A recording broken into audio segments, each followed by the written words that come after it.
Un score lourd, des rêves brisés et une 12e défaite en 14 finales de Coupe d'Europe pour un club français. La soirée d'hier a été très dure pour les supporters de l'OM et pour le football hexagonal. Il a manqué au final beaucoup de choses pour y croire. On va essayer de mettre le doigt dessus.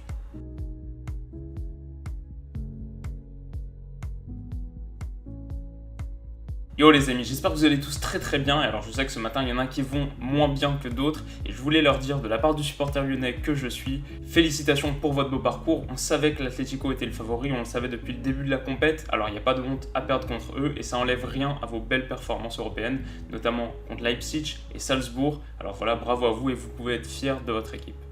Mais donc comme d'habitude, c'est parti pour mes 3 enseignements. Le premier, c'est que, comme l'a très justement relevé Rami en interview d'après-match, le parti pris tactique des Marseillais n'était, à mes yeux, pas le bon.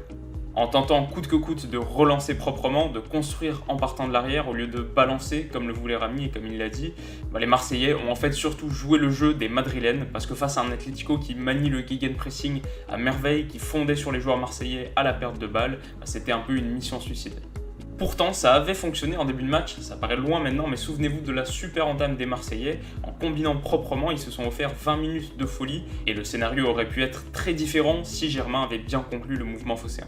Puis ça s'est progressivement étiolé et au final, force est de constater que l'OM n'avait peut-être pas les qualités techniques pour relancer proprement pendant 90 minutes. En même temps, face à l'Atlético, très peu d'équipes l'ont et en l'occurrence, le premier but l'a très bien illustré. Parce que ce que nous montrent Neuer, Ter Stegen ou Ederson, c'est que la base d'une relance propre, d'une construction en partant de l'arrière, c'est un gardien avec un excellent jeu au pied et on ne peut pas dire que ce soit une des forces de Mandanda. Il a plein de qualités par ailleurs, mais ça c'est peut-être un de ses défauts et en plus quand c'est pour jouer sur Zambo Anguissa, qui est très bon pour mettre de la densité dans l'entrejeu, pour gratter des ballons, mais beaucoup moins à l'aise techniquement, et ça donne ce but. Un chiffre pour illustrer ça, l'Atlético a tenté seulement 200 passes sur l'ensemble de la partie. C'est pas glorieux, mais c'est leur style, suffisant pour marquer 3 buts. Marseille, 300, c'était trop. Avec Zambo Anguissa à 78% de réussite, c'était trop peu. Maintenant, la question intéressante, pour moi il y en a 2 en fait, mais la première, est-ce que ça aurait été différent si Payet s'était pas blessé ? J'en suis pas convaincu en fait, j'ai pas l'impression qu'il participe énormément à la relance, j'ai pas l'impression qu'il décroche énormément pour relancer depuis les arrière-bases. Par contre, si Luis Gustavo avait été au milieu plutôt qu'en DC, là peut-être, mais bon, on ne saura jamais. Et deuxième question, est-ce que c'était un choix fort de Rudy Garcia, cette volonté de relancer proprement en partant de l'arrière, ou est-ce que c'était en quelque sorte un piège tendu par l'Atlético, parce que je rappelle que hier il s'était organisé en 4-4-2 à plat, avec une ligne de 4 au milieu qui verrouillait très bien les options intermédiaires longues aussi. Donc voilà, je sais pas, c'est intéressant, et qu'est-ce que vous en pensez vous ? Ok, deuxième enseignement, et là c'est que la marche était simplement trop haute pour l'OM. Marseille a fait un super parcours européen, incroyable parcours et je veux rien leur enlever, mais finalement là c'était le premier gros adversaire de la compétition qu'ils affrontaient alors que l'Atlético s'était fait les dents face à Arsenal au tour précédent, qui sont 2e de Liga, ils ont fait 2 fois la finale de Ligue des Champions sur les 4 dernières années. Hier après-midi encore on espérait un exploit, mais la réalité des choses c'est que Marseille était trop loin de leur adversaire. Griezmann contre Germain, Coquet contre Zambo Anguissa, Godin contre Rami, Oblak contre Mandanda. Combien de joueurs du 11 marseillais ont leur place dans le 11 de l'Atlético ? Très peu. Et je dis pas ça pour accabler les Marseillais, au contraire je trouve que c'est la preuve d'un bel état d'esprit que d'être allé aussi loin avec un effectif qui est fondamentalement limité, notamment au niveau de la profondeur de banc. Et voilà, une finale de Coupe d'Europe, c'est pas un trophée, mais c'est déjà quelque chose de très grand. Et alors le dernier enseignement, peut-être que je suis naïf et que j'ai pas vu toutes les infos, mais c'est au niveau extra-sportif, j'ai l'impression qu'on aurait pu s'attendre à bien pire, vu comme la température avait monté depuis quelques semaines. Alors oui, j'imagine bien qu'il va falloir replanter quelques sièges au Groupama Stadium, mais pas d'énormes débordements, pas d'incidents graves, en tout cas pas à ma connaissance, et ça c'est quand même positif. Honnêtement, c'était quelque chose qui m'avait un peu affecté récemment. Perso, j'aime la passion, je déteste le foot aseptisé qu'on veut nous vendre parfois, et les guéguerres entre supporters, pour moi ça fait partie du jeu, c'est cool, mais depuis quelques temps c'était allé trop loin.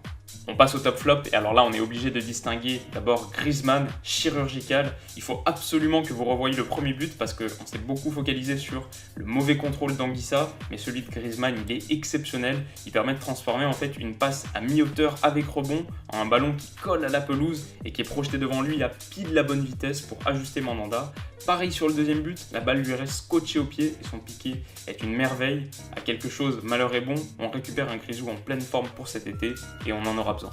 Deuxième top, Coquet, métronome de l'entrejeu. On n'en parle pas si souvent que ça, mais il m'épate à chaque fois que je le vois jouer.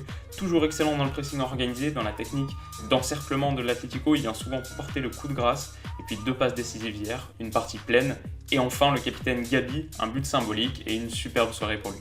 Et en flop, forcément, Mandanda, son erreur est le tournant du match, à moins que ce ne soit celle de Germain. On a vu la différence avec Griezmann, c'est vraiment un gros raté.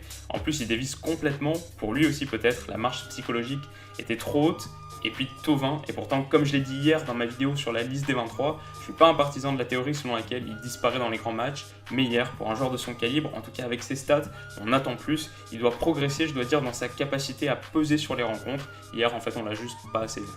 Voilà les amis, c'est grosso modo ce que j'ai pensé de ce match. Ça reste une sacrée expérience pour l'OM et il va falloir qu'il se remobilise très vite pour pas tout perdre en 4 jours. Mais à travers cette campagne européenne, on peut dire qu'un groupe est né et en tout cas le football français a vécu un beau moment, alors merci. Et vous, qu'est-ce que vous en avez pensé? Est-ce que l'OM aurait pu espérer mieux hier soir? Quel était le tournant du match pour vous? Et est-ce que Marseille va réussir à accrocher la C1 via le championnat ce week-end? Faites-moi savoir tout ça dans les commentaires. Pour être aussi titré que Gamero, 4 Coupes d'Europe pour lui, l'analyse quotidienne a besoin de votre soutien. Alors si cette vidéo vous a plu, n'hésitez pas à mettre un gros like et pour ne pas rater la prochaine, vous pouvez vous abonner à la chaîne, c'est gratuit et c'est une super manière de m'encourager. À demain.